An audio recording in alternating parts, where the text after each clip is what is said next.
everyone, and welcome to our coverage of the 2022 Promation Corduroy Enduro presented by GP Bikes.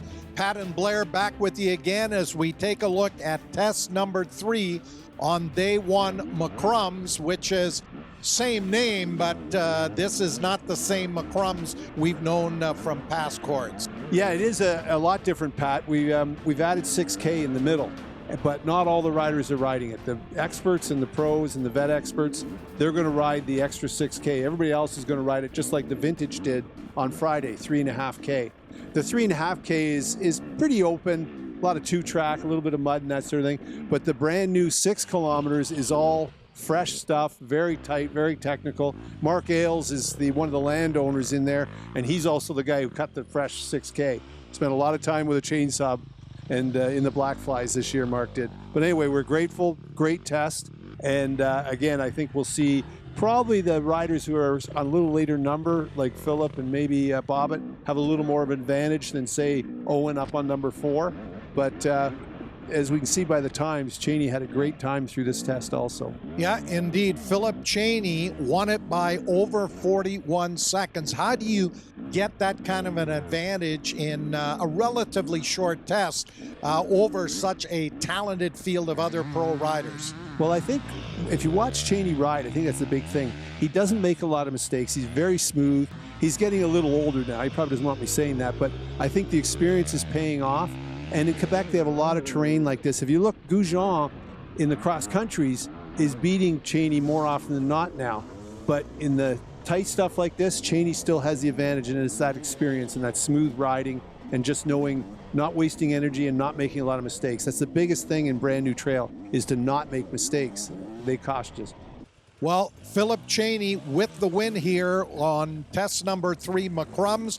Ryder Heacock, his consistent riding here in the early part of the cord had him finishing second. Owen McKill, another good run for the Vernon, British Columbia rider on that gas. Alexandre Goujon in 4th. Jared Jonker rounds out the top 5, but I think Russell Bobbitt, Blair, is going to be disappointed. Only good enough to finish in 6th. He was 58 seconds back of Philip Cheney. Yeah, it'll be interesting to see. I mean, Russell Bobbitt's been around for a long time, and I'm wondering if these first few tests, he's just getting his feet wet and seeing what the Canadian terrain's like, getting used to the way we run things. And I think as we saw, as the weekend goes on, he'll be more of a threat. What really impressed me, though, is the young guys, Owen McKill on number 4 and Ryder Heacock on 6, to come through these 2 tests back-to-back, which definitely are more of an advantage to be on a later number, and to come through and still be consistent and up near the top is really a good job. They have to work a little harder to get a time like that. Well, with his second win here on day 1, Philip Cheney is your leader by some minute and 31 seconds over Russell Bobbitt, who sits there in 2nd. Alexandre Goujon on his Husqvarna is 3rd. Ryder Heacock 4th on the Yamaha, and Owen McKill continues to round out the top 5. Shout out to America's Cameron Harris on his gas.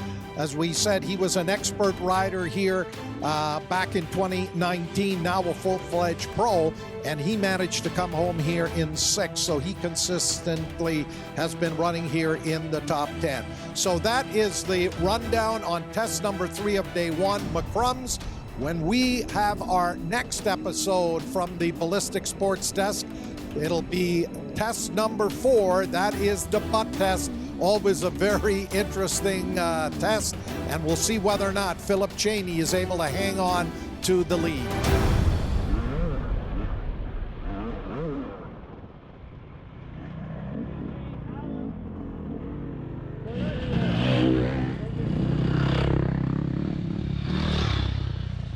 McCrumbs 27 Edward, 29 Edward, 29 Frank, 35 Charlie.